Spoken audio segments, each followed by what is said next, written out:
Hola de nuevo, soy Luisa Darges. Hoy vamos a hablar de Francisco de Goya, un pintor que personalmente me fascina y espero que todos vosotros disfrutéis con él lo mismo que yo. Goya se convierte en un autor que difícilmente podemos ubicar en un solo estilo, ya que a lo largo de su dilatada obra pasa de ser un pintor con unos inicios en el barroco tardío hasta ser el precursor de un estilo casi impresionista, pasando desde luego por el neoclasicismo o el romanticismo. En su juventud, donde incluso llegó a visitar Italia, no tenía un estilo claramente definido, saltó del uso de distintas técnicas artísticas a las distintas tendencias pictóricas del momento. Usó los coletazos del barroco para desarrollar una pintura religiosa, pero a la vez utilizó la nueva estética neoclásica para las obras de género histórico, como vemos por ejemplo en la obra Aníbal el Vencedor. Pero esta estética no terminó de convencerle artísticamente. Sus inicios fueron lentos debido en gran parte a los problemas económicos que atravesaba su familia, ya que hasta los casi 14 años de edad pues no pudo inscribirse en la Escuela de Dibujo de Zaragoza, donde conoció al que sería su maestro, José Luzán, hacia 1759. Luzán era un autor eminentemente barroco y Goya pues se fijó en sus inicios en estas obras de Luzán que eminentemente eran religiosas. Fue en este periodo cuando llegó su primera decepción, pues se presentó a un premio de tercera que convocaba la Real Academia de Bellas Artes de San Fernando para una beca de formación en Roma, y esto pues se le escapó hasta en 2 ocasiones, lo que supuso en un principio un freno para su carrera. Pero posteriormente tuvo un acercamiento a un familiar lejano, al pintor Francisco Valleu, que más tarde se convierte en su cuñado al casarse con la hermana de Valleu. Y Valleu en ese momento era el pintor reconocido en la época, estaba llamado a decorar el Palacio Real de Madrid y esto le hace decidir su traslado a Italia hacia 1770, donde se presenta como discípulo de Valleu. En su estancia en Italia visita Roma y Venecia, entre otras ciudades, y esto además le brinda la oportunidad de conocer a los grandes maestros como fueron Rafael, Rubén, Veronés o Miguel Ángel. Este hecho le supuso un aprendizaje además tan intenso que incluso elaboró un cuaderno de viaje con bocetos de todas las obras que iba mirando y que aún conserva el Museo del Prado este cuaderno. Pero siempre decía que el pintor que más le había influido era Velázquez. Goya pudo conocer de primera mano en sus primeros años de estancia en Madrid, pues tenía acceso a las colecciones reales, pues las obras de Velázquez, y le fascinó tanto la técnica pictórica del maestro que supo recoger con maestría algunas características del artista. Aunque se observa en su obra no solo la mirada hacia Velázquez, sino también a otro gran maestro que fue fuente de inspiración por el juego que tenía de los claroscuros, y nos referimos a Rembrandt. Con el apoyo de Valleu y de Mengs, los pintores de cámara del momento, pues se introduce en los ambientes artísticos de Madrid, y esto le lleva a trabajar para la Real Fábrica de Tapices, que solicita los servicios de Goya para que realicen los cartones con los que se realizan posteriormente los tapices que decoran las distintas residencias reales.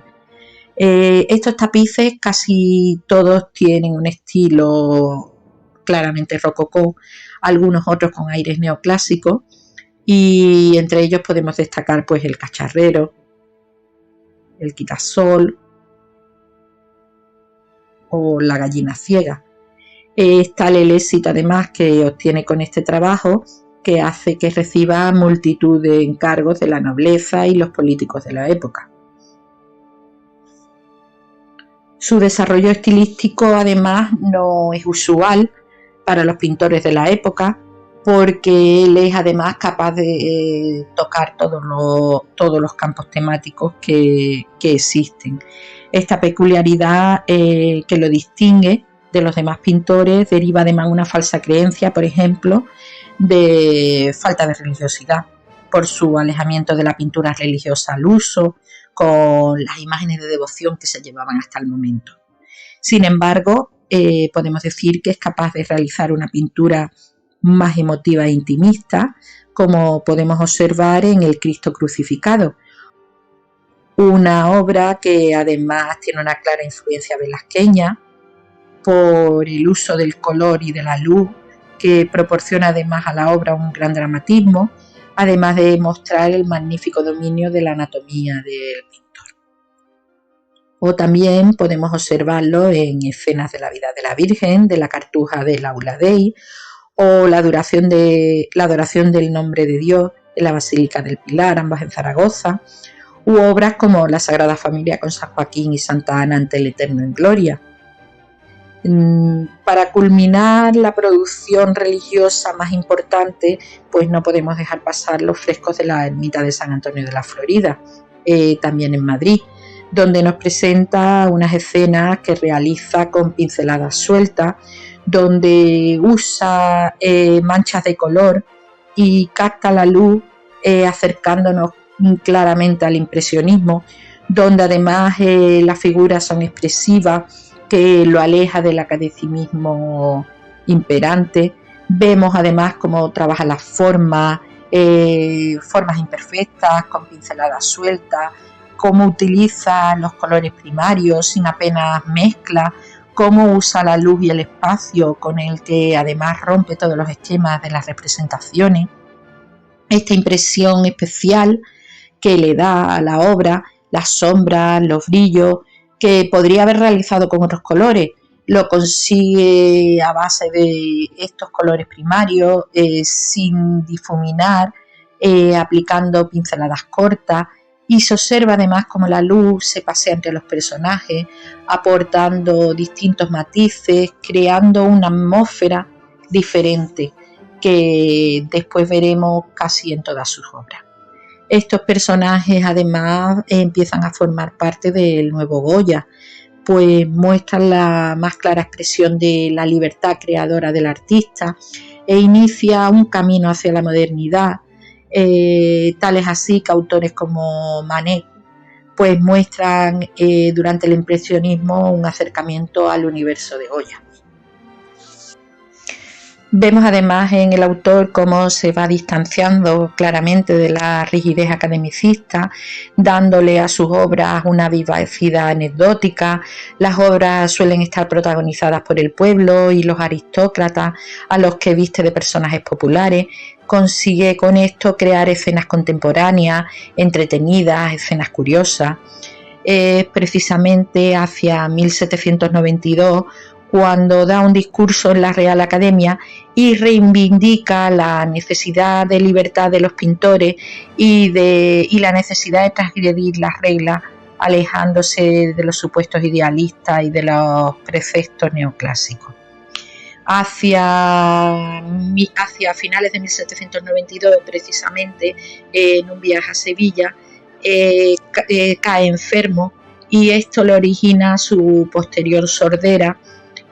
trasladándose a Cádiz para recuperarse. Es un periodo donde empieza a homenajear a su admirado Velázquez, aplicando la técnica velasqueña, con lo que consigue crear perspectivas aéreas, a la vez que muestra unos dibujos naturalistas. Inicia así el momento de creación de grandes obras, como podemos ver en La merienda en el río Manzanares, que tiene un toque claramente realista, o La pradera de San Isidro, que curiosamente la composición nos recuerda a otra obra del artista, La multiplicación de los panes y peces, La Santa Cueva de Cádiz, o una curiosa y casi impresionista Santa Cena, también en Cádiz. Es además una fase donde empieza a destacar en el género de los retratos y continúa con las escenas costumbristas, desarrollando una amplia crítica social a través de estas obras. Se fija sobre todo en el retrato inglés, que lo influye como pintor y muestra a las personas tal como las ve. No le impone ni distintivos ni símbolos de clase, los coloca en actitudes naturales con rostros realistas y captas casi siempre el carácter del retratado, a veces en actitudes fantásticas y en otras grotescas. Podemos ver retratos como la duquesa de Alba, la condesa de Chinchón o el mismo Godoy, o obras como el torero Pedro Romero o las actrices como La Tirana. Pero cada vez que va avanzando en el retrato va elevándose a otro nivel y en pocos años se va desde el idealismo imperante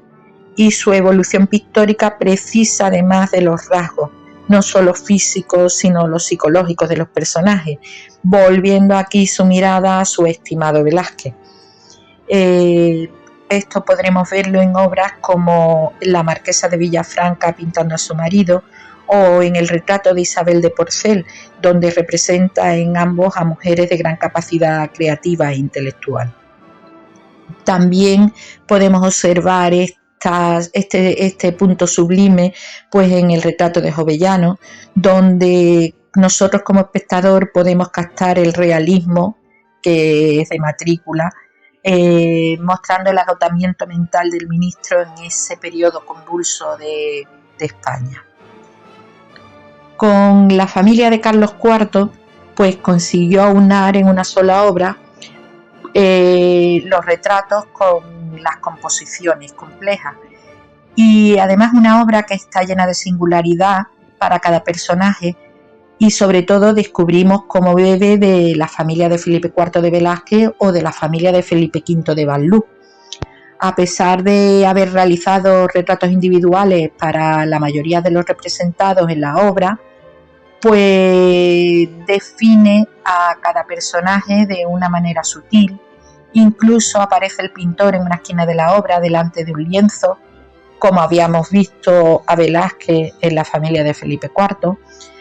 y para ello empezó a realizar una serie de bocetos, de los cuales aún conservan en el Prado 5, para después trasladarlos a la composición final. Les imprimió en la composición final, pues ya le imprime la proporción y añade los distintos matices de cada personaje. Aunque en un primer momento la obra no fue del gusto de todos los representados, sin embargo para Carlos IV, que aparece en posición bondadosa y benevolente, pues representó una obra de su gusto, sincera, familiar y veraz. Sin embargo, para el resto de personas, pues la obra fue acusada de ser un cuadro que se alejaba de la majestad que se le supone a una familia real para acercarse más a una escena burguesada. Nos encontramos en una obra donde todos los miembros aparecen de manera ordenada.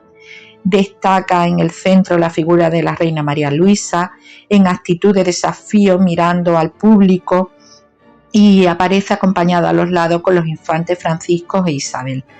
La composición además consigue reflejar el orden dinástico de cada miembro, situando al futuro Fernando VII en posición preeminente. Incluso dibuja a su lado a una joven sin rostro como la futura esposa y reina de España. El orden que utiliza en los personajes los hace colocarlo en forma de friso clásico, muestra a la familia de pie, al igual que en las meninas, con vestidos y joyas lujosas, además las distintas condecoraciones, pero a su vez alejadas totalmente de los símbolos de poder. La pincelada del artista la vemos que está repleta de vigor, que nos vuelve a presagiar el impresionismo con personajes de rasgos íntimos y familiares, y los colores sirven de vehículo además para resaltar todos los detalles, sobre todo el vestido de la reina María Luisa como centro visual de la obra. Estos años también son los que pinta, tras un encargo del ministro Manuel Godoy, pues los dos retratos de cuerpo entero de la maja vestida y la maja desnuda. Ambas son obras atrevidas, en postura descarada, y donde la retratada mira directamente al espectador. La maja sigue siendo una incógnita, se dice que pudo ser la duquesa de Alba, pero al tratarse de un encargo de Manuel Godoy, pues también se habla que pudo ser Pepita Tudó, la amante de Godoy, y que posteriormente se convirtió en su esposa. Para la maja vestida utilizó pinceladas sueltas, donde la luz ayudó a destacar las distintas texturas que utilizó. Viste de blanco con una lazada rosa y chaquetilla verde, que ayuda además a proporcionar el juego de las tonalidades. Sin embargo, en la maja desnuda ya vemos cómo va avanzando en la técnica, se aleja totalmente del neoclasicismo, utiliza una gama de colores fríos, acercándose a los posteriores ismos que iremos viendo más adelante en el arte, y estamos ante una mujer real que, a pesar de recordarnos a una Venus, pues no muestra recato alguno y además nos mira osadamente. Muestra el control y conocimiento de la anatomía que tiene el artista, y sobresale sobre todo la expresividad en la mirada de la maja, destacando esa luz corporal sobre el canapé verde y los encajes blancos, que hace que la maja casi aparezca flotando en el espacio, lo cual además contribuye a resaltar el erotismo de la composición pictórica. También empieza a jugar Goya con distintas técnicas pictóricas y empieza a utilizar el agua fuerte y el agua tinta, con la que consigue distintos efectos, además de manera increíble, sobre todo en el soporte de grabado, realizando una serie de estampas caricaturescas elaboradas con una temática totalmente innovadora para la época. Utiliza una combinación en las diversas técnicas que le permite crear matices con una gradación de los grises, creando además una iluminación que se hace a veces inquietante. A partir de este momento es cuando empieza a deslumbrar en su obra los comentarios críticos hacia la sociedad de su tiempo, e inicia una serie de obras que podemos concretar en 5 grupos, grandes grupos. Empezaremos por los caprichos, que además han servido de influencia a varias generaciones de artistas de movimientos tan dispares como el expresionismo o el surrealismo. En este momento crea escenas que claramente se adelantan al surrealismo, con un tratamiento de un mundo onírico que más tarde llegaría a crear artistas como Dalí. Y en esta época pues podemos destacar obras como El sueño de la razón produce monstruos. Son obras que no gustó a las autoridades y fueron prohibidas por la Inquisición, pero Goya osadamente incluso dedicó un cuadro al tribunal. Este periodo también se puede considerar de gran aportación a la historia, no solo de la pintura, sino del mundo, como demuestra con la serie de los desastres de la guerra. Se adelantó con esta serie al fotoperiodismo bélico y realiza estas obras, pues él recorrió personalmente los distintos escenarios en que se produjeron las escenas de primera mano. Son una serie de obras donde denuncia las consecuencias sociales que produce el enfrentamiento entre los pueblos y los horrores de la guerra. Da igual el bando, es una demostración de que no hay ganadores y que todos somos perdedores. Aquí, por ejemplo, pues vuelve al óleo para reflejar lo ocurrido, pues el día, por ejemplo, del 2 de mayo, pues el general Murat ordenó a las tropas francesas detener y ejecutar al día siguiente a todos los hombres armados que hubiera por Madrid. Y pinta ese gran cuadro óleo, Los fusilamientos del 3 de mayo, una obra que tiene una gran intensidad en la expresión de los sentimientos y que produce sensaciones. Se distingue el contraste entre el grupo de los detenidos, iluminados con rasgos tenebrosos, algunos aún están vivos, otros ya caídos, y donde el grupo de soldados a punto de disparar están con rostros desdibujados y totalmente irreconocibles,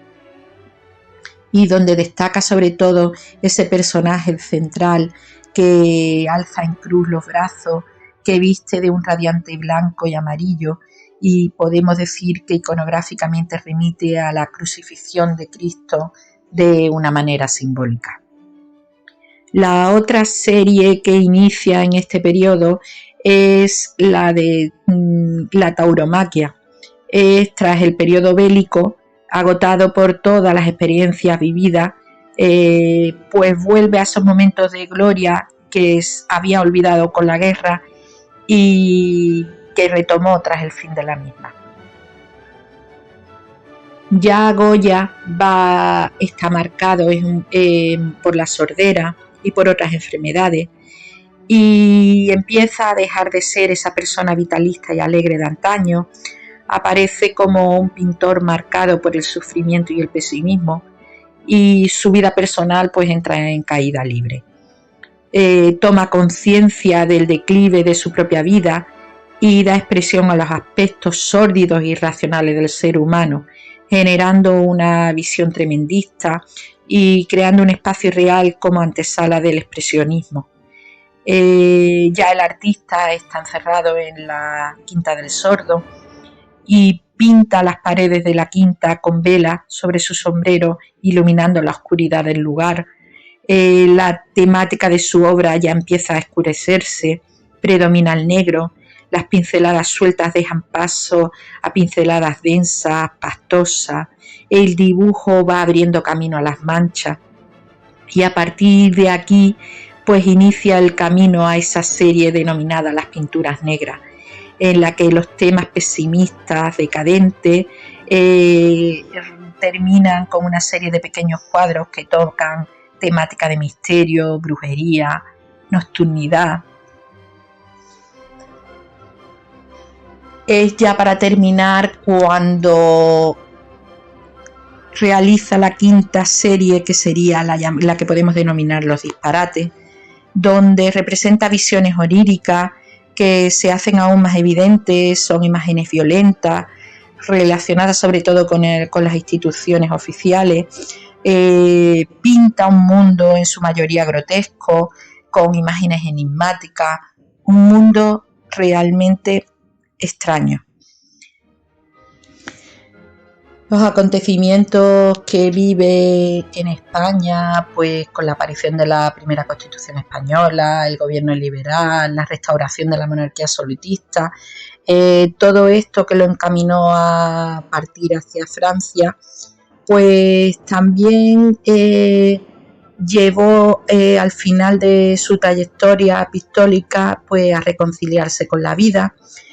Su familia se traslada a vivir con él,